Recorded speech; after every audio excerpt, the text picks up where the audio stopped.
분명 아까부터 누군가 내 뒤꿈치를 바짝 밟는 듯한 이 기분. 오늘 밤 당신은 평생 잊지 못할 것을 보게 될 것입니다. 그저 한 사람의 아픔으로 봐준 이는 당신이 처음이오. 절대 문 밖을 보지 마십시오. 그 여인의 속사정 지금 시작합니다. 오늘도 어김없이 여러분의 고단한 하루 끝을 따스하게 안아주는 청월입니다. 오늘 들려드릴 이야기는 공포라는 가면 뒤에 숨겨진 어느 여인의 처절하고도 서러운 비밀에 관한 이야기입니다. 안개 자욱한 산중턱 외딴집, 그 금기된 문을 함께 열어보시죠. 강원도 삼척의 어느 이름 모를 고을. 해가 지면 산짐승조차 오름을 멈추고 제 몸을 숨긴다는 험준한 산세 중턱에 밤마다 기이하게 푸른 불빛이 일렁이는 초가집 한 채가 있었습니다. 마을 사람들 사이엔 그 집을 두고 참으로 모진 소문들이 독초처럼 번져나갔지요. 그 집 여인은 밤마다 사내들의 전기를 빨아먹는 천년 묵은 요물이라더군. 낮에는 저리 고운 얼굴을 하고 사람들을 홀리더니 밤만 되면 본색을 드러낸다지. 아니라네. 내 들으니 그 집 문턱을 넘는 순간 살점은 요물의 배를 채우고 뼈만 남겨져 마당 아래 차곡차곡 묻힌다더군. 그래서 그 집 마당엔 풀도 자라지 않는다지 않나? 마을 장터에서 오가는 이들의 입은 쉴 새가 없었습니다. 실제로 그 집 근처를 지나던 건장한 사내들은 무언가에 홀린 듯 그 집 살인문을 넘었고 날이 밝아도 끝내 마을로 내려오는 법이 없었습니다. 그들의 시신조차 찾을 수 없었으니 마을 사람들의 공포는 갈수록 깊어만 갔지요. 고을 현감조차 군사들을 풀었으나 안개가 자욱한 그 집 근처만 가면 군사들이 겁에 질려 제 발로 도망치기 일쑤였습니다. 그 집의 주인인 여인 연화는 그 무시무시한 소문들을 담장 너머로 매일같이 들어야 했습니다. 바람에 실려오는 마을 사람들의 잔인한 수군거림이 그녀의 여린 가슴팍에 날카로운 화살처럼 박혀 들어왔지요. 연화는 자신의 여인 손을 내려다보며 매일 밤 홀로 흐느꼈습니다. 나는 그저 길 잃은 배고픈 자에게 따뜻한 밥 한 술을 내어주고 밤길에 지친 고단한 자에게 잠시 다리 뻗을 방 하나를 내어주었을 뿐인데 세상은 어찌 나를 이토록 모질게 대하는가? 내가 무엇을 그리 잘못했단 말인가? 그녀의 가난은 마을의 소문보다 더 시리고 가혹했습니다. 소문이 퍼진 뒤로 사람들은 그녀를 저주받은 몸이라며 돌을 던졌고 아이들은 그녀가 나타나면 소리를 지르며 도망쳤습니다. 목구멍에 풀칠할 삭바느질 하나조차 맡기지 않았으니 그녀의 부엌엔 연기가 피어오른 지 오래였습니다. 갈수록 움푹해지는 그녀의 눈가에는 세상에 대한 원망 대신 지독한 고독과 서러운 눈물만이 깊게 고여갔습니다. 굶주림은 일상이 되었고 그녀가 할 수 있는 일이라곤 산에서 산나무를 캐거나 이름 모를 쓴 열매로 간신히 목숨을 이어가는 것뿐이었습니다. 우연히 이 고을을 지나던 암행어 사이문식은 예사롭지 않은 이 사건을 그냥 지나칠 수 없었습니다. 그는 조정의 엄명을 받고 백성들의 삶을 살피러 내려온 관리였으나 한나라의 백성들이 원인 모를 죽음을 맞이하고 공포에 질려 일상을 잃어가는 것을 방관할 수 없었지요. 현감, 그 산중턱 집의 소문이 진정사실인가? 사내들이 사라진다는 것이 단순히 길을 잃은 것이 아니란 말인가? 나으리, 이미 실종된 이가 10손가락을 넘습니다. 아무도 그 집에서 살아 돌아온 자가 없으니 분명 사람의 힘으로는 어찌할 수 없는 요물이 사는 게 분명합니다. 제발 그 근처는 얼씬도 마십시오. 문식은 턱수염을 천천히 매만지며 깊은 생각에 잠겼습니다. 요물이라 세상의 요물보다 무서운 것이 사람의 삐뚤어진 마음이라 하거늘 내 직접 그 정체를 확인해 보리라. 문식은 자신의 신분을 철저히 숨기고 평범한 선비로 차림을 바꿨습니다. 등 뒤에 보찜 하나를 메고 일부러 독한 술을 거나하게 들이켜 취한 척을 하며 홀로 산행을 시작했습니다. 칠흑 같은 어둠 속에 산새들조차 숨을 죽인 밤 안개가 목줄기까지 차갑게 차오를 즈음 널리서 은은한 등불 하나가 보였습니다. 그것은 마치 사지로 이끄는 유혹의 빛처럼 위태롭게 흔들리고 있었지요. 문식은 비틀거리며 살인문을 거칠게 두드렸습니다. 이보시오. 안에 아무도 없소. 하룻밤만 쉬어갑시다. 길이 너무 험해 한 걸음도 뗄 수가 없구려. 잠시 후 끼익하고 소름 끼치는 문소리와 함께 달빛 아래 한 여인이 나타났습니다. 절세미인이라는 말이 아깝지 않을 만큼 단아하고 수려한 용모였지만 그녀의 눈동자에는 왠지 모를 서늘함과 함께 바닥을 알 수 없는 깊은 슬픔이 서려 있었습니다. 선비님, 이곳은 길 잃은 사내가 머물 곳이 못 됩니다. 이 산은 밤마다 굶주린 짐승들이 울부짖고 억울한 원혼들이 떠도는 곳이니 차라리 지금이라도 산 아래로 다름박질 치십시오. 그것이 선비님의 명주를 잇는 유일한 길입니다. 연하의 목소리는 낮고 가라앉아 있었습니다. 마치 무덤 속에서 들려오는 경고 같았지요. 하지만 문식은 물러서지 않았습니다. 오히려 더 크게 웃으며 너스레를 떨었지요. 허허, 이 사람아. 이미 술기운이 발끝까지 내려앉아 산 아래는커녕 제 몸뚱이 하나 가누기도 힘든데 어찌 내려간단 말인가. 정 갈 곳 없는 이 늙은 선비를 길바닥에서 얼어 죽게 할 텐가? 그게 사람의 도리는 아닐세. 내 그저 구들방 한 구석만 빌려달라는 것이니 너무 박하게 굴지 말게나. 연하는 한참을 무거운 눈빛으로 문식을 바라보았습니다. 그의 눈빛에서 음흉한 욕망이나 악의가 느껴지지 않았기에 그녀는 무겁게 한숨을 내쉬며 낡은 목조 문을 열어주었습니다. 방을 내어드리지요. 다만 한 가지만은 제 목숨을 걸고 약속하셔야 합니다. 밤중에 밖에서 무슨 해괴한 소리가 들리든 아니 비명소리가 들리든 절대로 문 밖을 내다보지 마십시오. 그것만이 선비님이 무사히 아침 해를 볼 수 있는 단 하나의 금기입니다.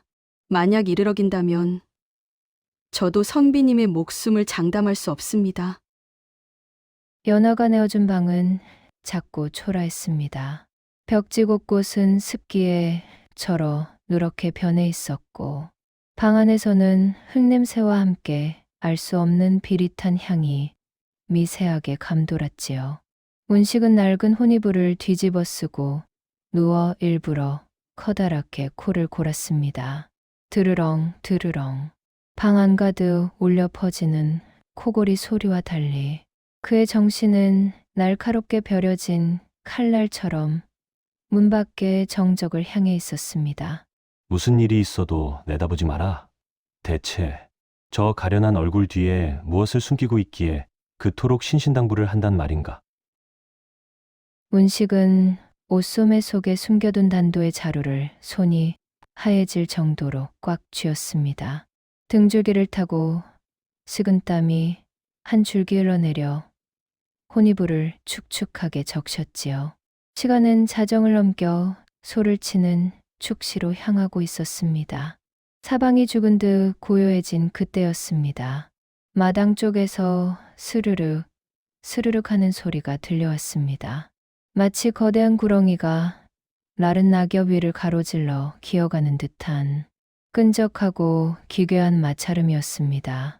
소리는 방 문터 바로 앞에서 멈췄습니다. 문식은 침을 꿀꺽 삼키며 숨을 멈췄습니다. 심장 소리가 귓가를 때릴 정도로 크게 들려왔지요. 호기심은 결국 공포를 이겼습니다. 문식은 아주 천천히 소리내지 않고 몸을 일으켰습니다. 그리고 떨리는 손가락에 침을 발라 창호지에 작은 구멍을 냈습니다.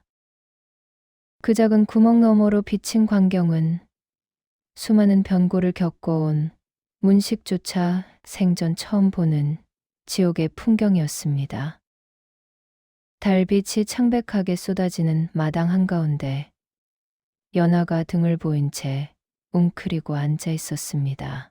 그런데 그녀의 하얀 목덜미와 매끄러운 어깨 위로 푸른빛이 도는 거친 뱀의 비늘이 징그럽게 돋아나 있는 게 아니겠습니까?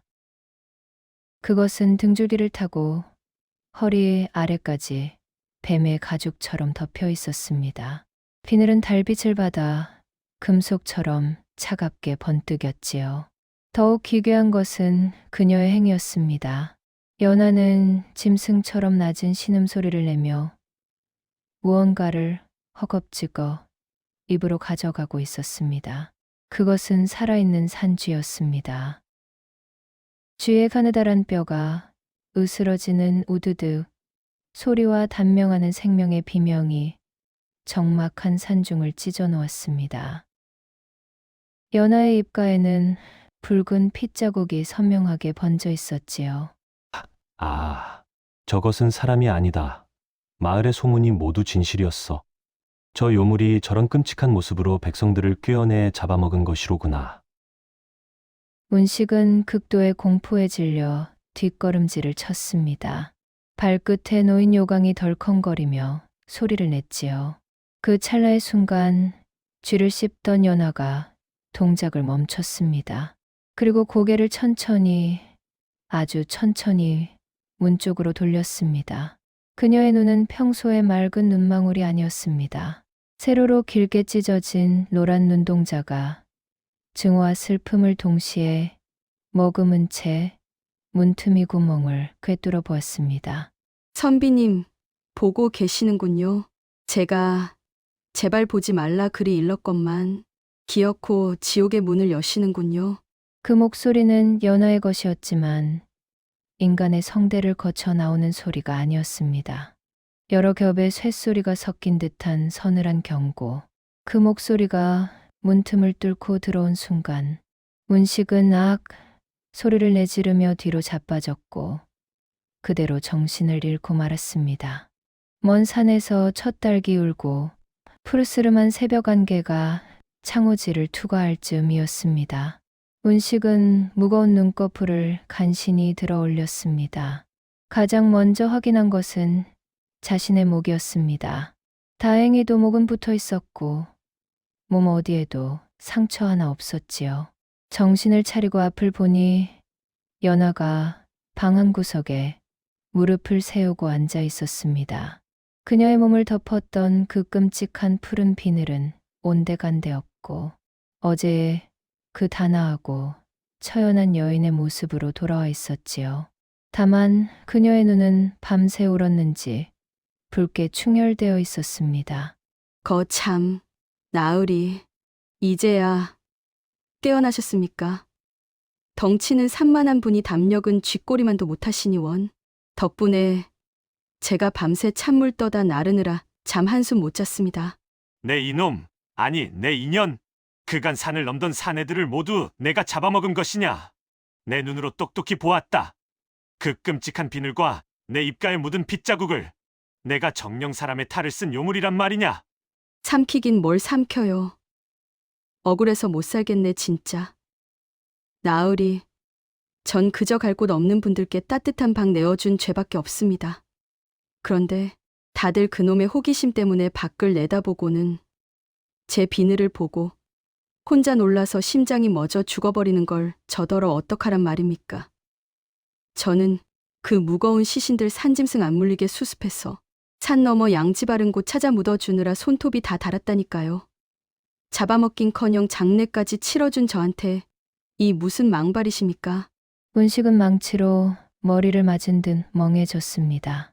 단도를 든 손의 힘이 스르르 풀렸지요. 그럼 그 쥐를 씹어 먹던 것은 무엇이란 말이냐? 연하는 옷자락으로 눈물을 훔치며 처절한 과거를 털어놓기 시작했습니다. 연하는 원래 이 고을에 가난하지만 평범한 농부의 딸이었습니다. 어느 무더운 여름날 산에 약초를 캐러 갔다가 나무 그늘 아래서 잠든 노승을 발견했지요. 그런데 그 노승의 머리 위에 독사 한 마리가 다리를 틀고 있는 것을 보고 연하는 노승을 구하려 지팡이로 뱀을 내리쳤습니다. 하지만 그 노승은 평범한 중이 아니라 수백 년을 수행한 사악한 도사였습니다. 자신이 공들여 기르던 영물인 뱀을 죽였다는 사실에 분노한 도사는 연하에게 지독한 저주를 내렸습니다.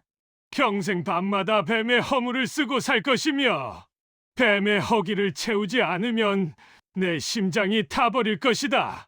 또한 내 이 흉측한 모습을 보는 자는 모두 죽음을 면치 못하리라. 그날 이후 연하는 밤마다 돋아나는 비늘과 뱀의 본성 때문에 산쥐를 잡아먹으며 연명해야 했습니다. 마을에서 쫓겨나 산중턱에 집을 짓고 숨어 살았지만 길 잃은 나그네들에게 베푼 선의는 늘 비극으로 끝났습니다. 그녀의 정체를 본 사내들은 공포를 이기지 못하고 그 자리에서 심장마비로 죽어나갔던 것이지요. 연하는 그들의 죽음이 자신의 탓이라 자책하며 매일 밤 눈물로 시신을 묻고 기도를 올렸던 것입니다. 문식은 그녀의 거칠어진 손마디와 피 맺힌 하소연에 고개를 들 수 없었습니다. 아, 나의 얄팍한 편견과 세상의 흉흉한 소문이 이 가련한 여인을 살인귀로 만들고 있었구나. 연하의 피 맺힌 사연을 모두 들은 문식은 밤새 한숨도 잠을 이룰 수 없었습니다. 방 안을 가득 채운 여인의 흐느낌은 억울한 원혼의 곡소리보다 더 아프게 그의 가슴을 파고들었지요. 문식은 자신의 신분을 밝히고 연하의 굽은 등을 따뜻하게 다독였습니다. 내 비록 일개 선비의 몸이나 한나라의 어사로서 백성이 이토록 깊은 원한을 보고도 지나칠 수는 없소. 내 반드시 그대의 몸을 덮은 이 차가운 비늘을 벗겨주리라. 문식은 곧바로 한양으로 올라가는 대신 팔도에 이름난 명의와 영험하다는 도사들을 찾아 방방곡곡을 누비기 시작했습니다. 하지만 돌아오는 대답은 하나같이 절망적이었습니다. 뱀의 저주는 인간의 약재로는 풀 수 없으며 오직 그 저주를 상쇄할 만큼 강한 양기를 지닌 존재만이 유일한 열쇠라는 것이었지요. 나으리, 방법이 딱 하나 있긴 합니다. 연화 낭자와 똑같이 뱀의 저주를 받았으나 암컷의 음기를 누를 수 있는 강력한 황금 비늘을 가진 사내를 찾으십시오. 상처와 상처가 만나 서로의 독을 씻어낼 때 비로소 허물은 벗겨질 것입니다. 지리산 깊은 곳에 응거하던 노도사의 말에 문식은 다시 길을 떠났습니다. 신발 가죽이 해지고 발등이 부르터 피가 날 정도로 험한 산길을 헤맸지요. 뱀술 도가니를 뒤지고 전설 속에 뱀이 나타난다는 동굴이란 동굴은 다 뒤지고 다녔습니다. 마침내 강원도 태백산맥에 깎아지른 듯한 절벽 아래 신비로운 안개에 쌓인 동굴 속에서 문식은 운명적인 사내를 만났습니다. 그 사내 역시 연하처럼 밤마다 온몸에 황금빛 비늘이 돋아나 홀로 외로이 수행을 하던 무진이라는 이름의 청년이었습니다. 그는 자신의 괴물 같은 모습 때문에 평생 사람을 피해 어둠 속에 숨어 살고 있었지요. 문식은 무진에게 연하의 이야기를 전했습니다. 자신과 똑같은 아픔을 품고 타인의 시선을 피해 산중턱에서 외롭게 긍부를 밝히고 있는 한 여인의 존재를 말이지요. 무진의 노란 눈동자에 처음으로 인간다운 온기가 서렸습니다. 나를 요물이라 부르지 않고 동정하지도 않으며 그저 한 사람의 아픔으로 봐준 이는 당신이 처음이오. 그 여인을 만나보고 싶소. 어사문식은 두 사람을 위해 산중턱 외딴 집에서 세상에 둘도 없는 비밀스러운 혼례식을 준비했습니다. 구슬픈 가야금 소리 대신 밤새들의 울음소리가 축가가 되었고, 화려한 병풍 대신 쏟아지는 달빛이 혼례청을 비췄습니다. 자정의 종소리가 들려오자 연화의 몸에선 푸른 비늘이, 무진의 몸에선 황금 비늘이 돋아나기 시작했습니다. 하지만 이번엔 공포가 아니었습니다. 두 사람이 서로의 거친 손을 마주 잡는 순간 놀라운 광경이 펼쳐졌습니다. 차가운 푸른 비늘과 뜨거운 황금 비늘이 서로 부딪히며 신비로운 빛을 내뿜더니 마치 눈 녹듯 스르르 녹아내려 마당으로 떨어지기 시작한 것입니다. 그것은 저주가 풀리는 소리이자 평생을 짓눌러온 편견의 허물이 벗겨지는 소리였습니다. 연하의 입가에 묻었던 피는 붉은 입술의 생기로 변했고, 우진의 날카로운 눈매는 부드러운 사내의 눈빛으로 돌아왔습니다. 두 사람은 서로의 매끄러워진 어깨를 어루만지며 대성통곡했습니다. 지옥 같던 밤이 드디어 끝난 것이었지요. 어사문식은 두 사람이 행복하게 서로의 상처를 보듬으며 살아가는 모습을 뒤로하고 다시 조용히 길을 떠났습니다. 훗날 마을 사람들은 더 이상 그 산중턱 외딴 집을 죽음의 집이라 부르지 않았습니다. 대신 길을 잃은 나그네를 가장 따뜻하게 맞아주는 사랑의 등불이 켜진 집이라 부르게 되었지요. 여러분, 오늘 이야기는 어떠셨나요? 뱀 비늘이라는 흉측한 허물을 벗겨준 것은 그 어떤 강력한 주문도 영험한 약초도 아니었습니다. 그것은 바로 나 자신조차 외면하고 싶었던 상처를 똑같이 품은 누군가의 진심 어린 손길이었습니다. 우리는 누구나 남들에게 보이고 싶지 않은 비늘 하나쯤은 품고 살아갑니다. 때로는 그 비늘이 부끄러워 스스로를 어둠 속에 가두기도 하지요. 하지만 기억하십시오. 당신의 그 비늘을 흉측한 괴물의 껍데기가 아닌 아픈 영혼의 흔적으로 봐줄 누군가가 반드시 있다는 사실을요. 오늘 밤 당신의 마음에 돋아난 차가운 비늘이 사랑의 온기로 부드럽게 녹아내리길 바랍니다. 안개 자욱한 산길을 지나 따뜻한 집을 찾은 연화와 무진처럼 여러분의 마음도 오늘 밤 편안한 안식처를 찾으시길. 지금까지 여러분의 밤을 지키는 청월이었습니다. 오늘 영상이 마음에 드셨다면 구독, 좋아요, 알림 설정 잊지 마세요. 편안한 밤 되세요.